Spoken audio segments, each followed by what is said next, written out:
प्यारे बच्चों, सुप्रभात। आज हम लोग पढ़ेंगे पार नज़र के, जिसके लेखक हैं जयंत विष्णु नार्लिकर। प्यारे बच्चों, यह कहानी विज्ञान पर आधारित है लेकिन काल्पनिक। याद रखिएगा, विज्ञान पर आधारित है लेकिन काल्पनिक है। आज हम लोग मंगल ग्रह की बात करते हैं, पत्र पत्रिकाओं में भी पढ़ते हैं। वैज्ञानिक इस खोज में लगे हैं कि मंगल ग्रह पर जीवन जिया जा सकता है या नहीं। तो इसी तथ्य को लेखक ने रोमांचकारी ढंग से मंगल ग्रह के जीवन के बारे में बताया है। कथा की शुरुआत में बताया गया है कि छोटू नाम के लड़के ने अपने पापा के सिक्योरिटी पास को ले लिया और सुरंग के रास्ते जाने लगा, लेकिन वह पकड़ा गया और वापस फिर घर भेज दिया गया। छोटू के पापा इन्हीं सुरंगनुमा जगहों पर काम करते थे। छोटू सुरंगनुमा जगह पर इसीलिए पकड़ा गया क्योंकि निरीक्षक यंत्र में संदेहास्पद स्थिति दर्ज हो गई। ये छोटू के पापा न होते यदि, तो छोटू का बचना मुश्किल था। घर पहुंचकर छोटू को बहुत डांट पड़ी। पापा ने माँ के गुस्से से छोटू को बचा लिया। पापा ने छोटू को समझाया कि सुरंगनुमा जगह को पार कर धरती के ऊपर जाया जाता है, लेकिन वहां एक विशेष तरह के स्पेस शूट की जरूरत होती है, तभी हम वहां पहुंच सकते हैं। पापा कहने लगे कि एक समय था जब मंगल ग्रह पर सभी लोग जमीन पर ही रहते थे, लेकिन वातावरण में परिवर्तन आने से कई तरह के जीवन जो धरती पर रहा करते थे मरने लगे। सूरज में परिवर्तन होते ही वहां का प्राकृतिक संतुलन बिगड़ने लगा। ऐसी परिस्थितियों का सामना करने के लिए पशु पक्षी पेड़ पौधे आदि सभी अक्षम साबित हुए।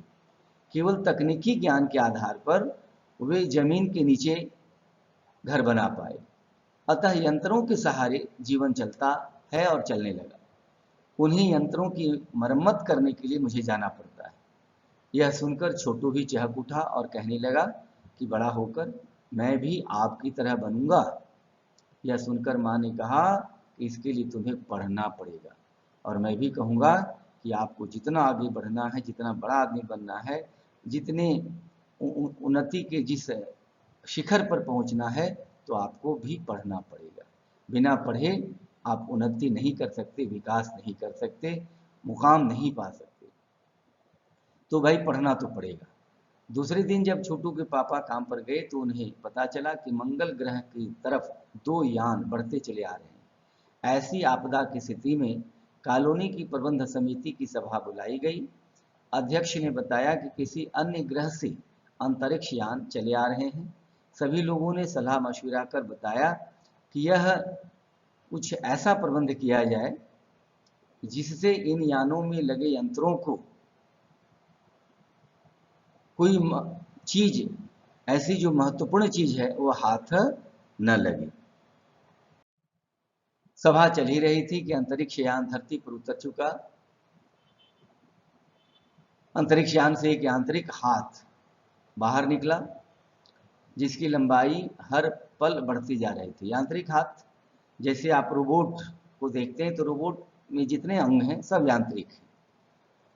तो उस यांत्रिक हाथ की लंबाई हर पल बढ़ती जा रही थी। तभी छोटू ने कंसोल का लाल बटन दबा दिया, जिससे यान के यांत्रिक हाथ का हिस्सा बिगड़ गया। इससे छोटू के पापा गुस्सा हो गई। सभी लोगों की नज़र लाल बटन पर गई, जिसे पुनः पुरानी स्थिति में लाया गया। तब तक अंतरिक्ष यान के यांत्रिक हाथ की स्थिति बिगड़ गई थी। यंत्र बेकार हो गया था। कुछ दिनों बाद पृथ्वी के प्रमुख अखबारों में यह खबर छपी कि मंगल की धरती पर उतरा हमारा यान वाइकिंग अपना निर्धारित कार्य कर रहा है, लेकिन किसी अज्ञात कारणवश उसमें खराबी आ गई है। आपको पता है वह अज्ञात कारण क्या था? वो छोटू की बदमाशी, जिसने लाल बटन दबा दिया था।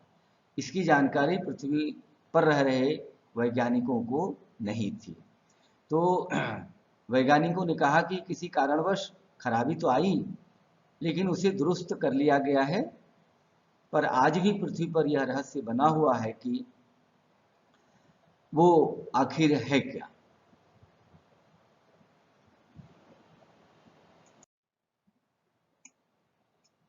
ये शब्दार्थ हैं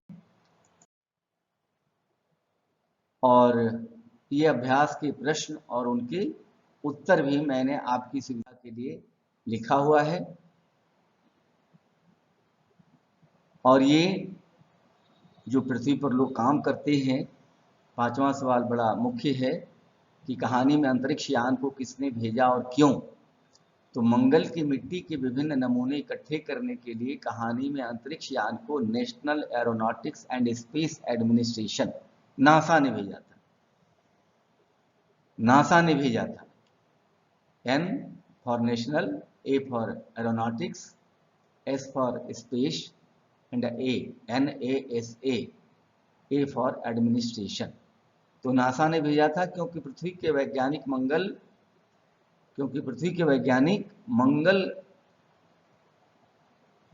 इस बात का पता करना चाहते थे कि क्या मंगल ग्रह पर भी पृथ्वी की तरह जीव सृष्टि का अस्तित्व है। पृथ्वी के वैज्ञानिक इस बात का पता करना चाहते थे कि मंगल ग्रह पर भी पृथ्वी की ही तरह जीव सृष्टि का अस्तित्व है या नहीं। भाषा की बात,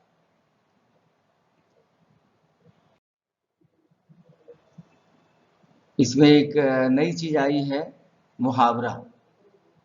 तो मुहावरा में आप ध्यान रखेंगे कि मुहावरा एक वाक्यांश होता है, 2-4 शब्दों का एक वाक्यांश होता है।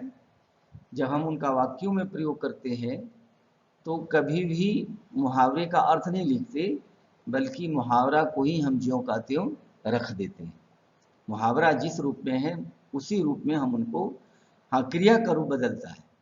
जैसे नजर पड़ना, तो मीना की नजर रीना के गले में चमकते सोने के हार पर पड़ी। नजर रखना, रमा अपने बच्चों की पढ़ाई पर बराबर नजर रखती है। नजर आना, अमर की पढ़ाई के प्रति लापरवाही अब सबकी नजर में आ गई है। नजर आना, नजर में आ गई है। तो क्रियापद बदलता है, क्रिया का रूप बदलता है, लेकिन मुहावरा रहता है। और क्रिया का रूप बदलता है, वाक्य की क्या मांग है, वाक्य के काल, वाक्य के वचन, वाक्य लिंग, इन चीजों पर क्रिया निर्भर करती है।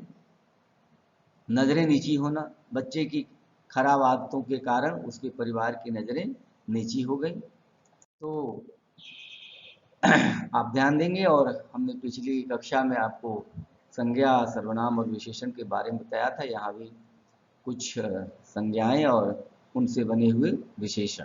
संज्ञा से ही विशेषण, संज्ञा की विशेषता बताने वाला तो विशेषण समझ में आ रहा है, लेकिन संज्ञा शब्द से ही हम विशेषण बना रहे हैं। जैसे आकर्षक संज्ञा है, आकर्षण विशेषण। प्रभाव संज्ञा है, प्रभावशाली विशेषण है। प्रेरणा संज्ञा है और प्रेरक विशेषण है। इस प्रकार ये पाठ पार नजर के समाप्त हुआ।